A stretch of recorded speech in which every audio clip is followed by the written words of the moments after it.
Hi friends, welcome back to my YouTube channel. ಇವತ್ತು beetroot ಪಲ್ಯ ಹೇಗೆ ಮಾಡೋದು ಅಂತ ನೋಡಿಸ್ತೀನಿ ಬನ್ನಿ. ತುಂಬ ಈಸಿ, 5 ನಿಮಿಷದಲ್ಲಿ ಮಾಡ್ಬೋದು.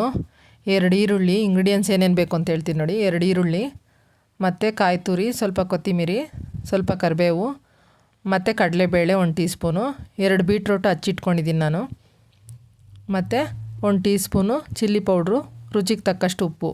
ಇಷ್ಟು ಇಂಗ್ರೀಡಿಯೆಂಟ್ಸ್ ಬೇಕು. ಮತ್ತು ಒಗ್ಗರಣೆಗೆ ಎಣ್ಣೆ, ಸಾಸಿವೆ. ನೋಡೋಣ ಬನ್ನಿ ಹೇಗೆ ಮಾಡೋದು ಅಂತ. ಮೊದಲು ಕುಕ್ಕರ್ನ ಇಟ್ಕೊಂಡು ಸ್ವಲ್ಪ ಎಣ್ಣೆ ಹಾಕ್ಕೋಬೇಕು. ಒಂದು 5 ಟೀ ಸ್ಪೂನ್ ಎಣ್ಣೆ ಹಾಕ್ಕೊತಾ ಇದ್ದೀನಿ ನಾನು. ನೀವು ಬಾಣಲಿಯಲ್ಲಿ ಮಾಡೋದಾದರೆ ಅದರಲ್ಲೂ ಮಾಡ್ಬೋದು. ನಾನಿಲ್ಲಿ ಈಸಿಯಾಗಿ ಆಗುತ್ತೆ, ಬೇಗ ಆಗುತ್ತೆ ಅಂತ ಕುಕ್ಕರಲ್ಲಿ ಮಾಡ್ತಾಯಿದ್ದೀನಿ. ಮತ್ತು ಸಾಸಿವೆ ಸೇರಿಸ್ಕೊತಾ ಇದ್ದೀನಿ.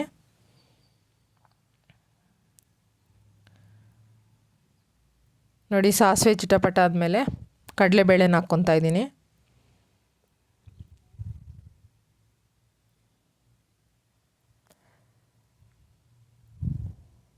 ಕಡಲೆಬೇಳೆನ ಸ್ವಲ್ಪ ಹೊತ್ತು ಫ್ರೈ ಮಾಡ್ಕೊಳ್ಳಿ. ಸ್ವಲ್ಪ ಫ್ರೈ ಆದಮೇಲೆ ಈರುಳ್ಳಿ ಮತ್ತು ಕರಿಬೇವನ್ನ ಹಾಕ್ಕೊತಾ ಇದ್ದೀನಿ.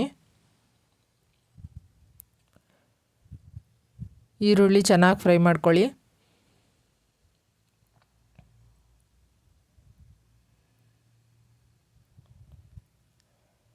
ಬೀಟ್ರೋಟ್ ಒಂದೇ ಬೇಡ ಅನ್ನೋದಾದರೆ ಕ್ಯಾರೆಟ್ ಕೂಡ ಸೇರಿಸ್ಕೋಬೋದು. ಇದ್ರ ಜೊತೆಗೆ ನೋಡಿ, ಕಟ್ ಮಾಡಿ ಹಾಕ್ಕೊಳ್ಳಿ, ಚೆನ್ನಾಗಿರುತ್ತೆ.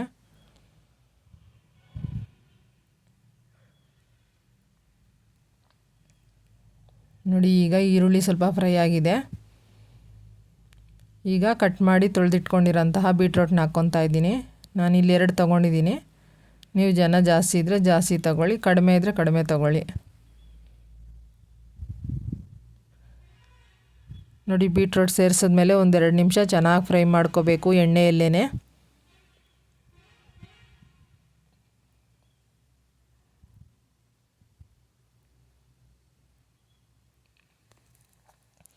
ಇಂಗ್ರೀಡಿಯೆಂಟ್ಸು ತುಂಬ ಕಡಿಮೆ ಇದೆ ಮತ್ತು ಟೈಮು ತುಂಬ ಸೇವ್ ಆಗುತ್ತೆ ಕುಕ್ಕರಲ್ಲಿ ಮಾಡೋದ್ರಿಂದ. ಈಸಿಯಾಗಿ ಮಾಡ್ಕೋಬೋದು. ಈಗ ರುಚಿಗೆ ತಕ್ಕಷ್ಟು ಉಪ್ಪನ್ನ ಹಾಕ್ಕೊತಾ ಇದ್ದೀನಿ ನೋಡಿ.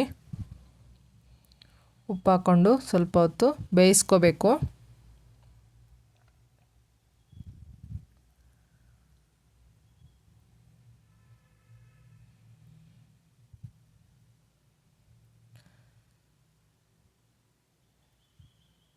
ಚೆನ್ನಾಗಿ ಬೇಯ್ದಮೇಲೆ ಸ್ವಲ್ಪ ಚಿಲ್ಲಿ ಪೌಡ್ರ್ ಹಾಕ್ತಾಯಿದ್ದೀನಿ. 1 ಟೀ ಸ್ಪೂನ್ ಹಾಕ್ತಾಯಿದ್ದೀನಿ ನೋಡಿ. ಇಲ್ಲಿ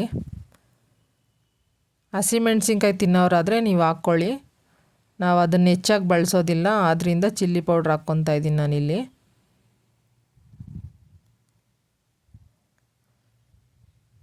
ಚಿಲ್ಲಿ ಪೌಡ್ರ್ ಹಾಕ್ಕೊಂಡ್ಮೇಲೆ 1 ನಿಮಿಷ ಚೆನ್ನಾಗಿ ಬೇಯಿಸ್ಕೊಳ್ಳಿ.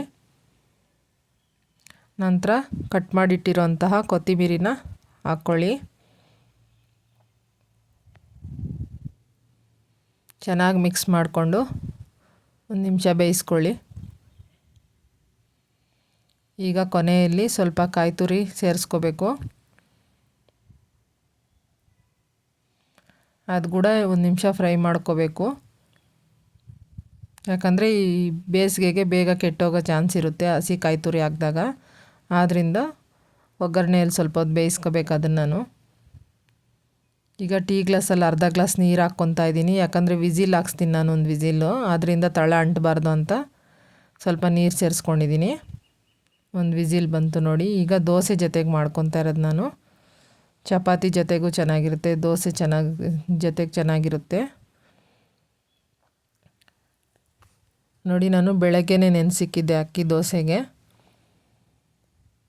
ಅಕ್ಕಿ, ಕಡಲೆಬೇಳೆ, ಉದ್ದಿನಬೇಳೆ ಮತ್ತು ಸ್ವಲ್ಪ ಹೆಸರುಬೇಳೆ, ಸ್ವಲ್ಪ ಮೆಂತ್ಯ ಹಾಕಿದ್ದೀನಿ, 10 ಕಾಳು ಎಲ್ಲ ರುಬ್ಬಾದ್ಮೇಲೆ ಸ್ವಲ್ಪ ಶುಗರ್ ಸೇರಿಸ್ಕೊಂಡಿದ್ದೀನಿ ಕೊನೆಯಲ್ಲಿ, ಸಾಲ್ಟ್ ಹಾಕೋವಾಗ ನೈಟಲ್ಲೇ. ನೈಟು ನೆಂದಿದೆ ಚೆನ್ನಾಗಿ ಹಸಿಟ್ಟು. ಬೆಳಗ್ಗೆ ದೋಸೆ ಮಾಡಿಕೊಂಡ್ರೆ ಚೆನ್ನಾಗಿ ಬರುತ್ತೆ ನೋಡಿ, ಗರಿ ಗರಿಯಾಗಿ ಬರುತ್ತೆ. ಶುಗರ್ ಹಾಕೋದ್ರಿಂದ ಕಲರ್ ಈ ಥರ ಚೇಂಜ್ ಆಗುತ್ತೆ. ನೀವು ಕೂಡ ಮಾಡ್ಕೊಳ್ಳಿ, ಹೇಗೆ ಬಂತು ಅಂತ ಹೇಳಿ. ನಮ್ಮ ರೆಸಿಪಿಗಳು ಇಷ್ಟ ಆದರೆ ಲೈಕ್ ಮಾಡಿ, ಶೇರ್ ಮಾಡಿ, ಪ್ಲೀಸ್ ಸಬ್ಸ್ಕ್ರೈಬ್ ಮಾಡ್ಕೊಂಡು ನೋಡಿ, ಸಪೋರ್ಟ್ ಮಾಡಿ ಫ್ರೆಂಡ್ಸ್. ನೋಡಿ, ದೋಸೆ ಜೊತೆಗೆ ಈಗ ಬೀಟ್ರೋಟ್ ಪಲ್ಯ ರೆಡಿಯಾಗಿದೆ ನೋಡಿ. ನೀರೆಲ್ಲ ಆವಿಯಾಗಿದೆ.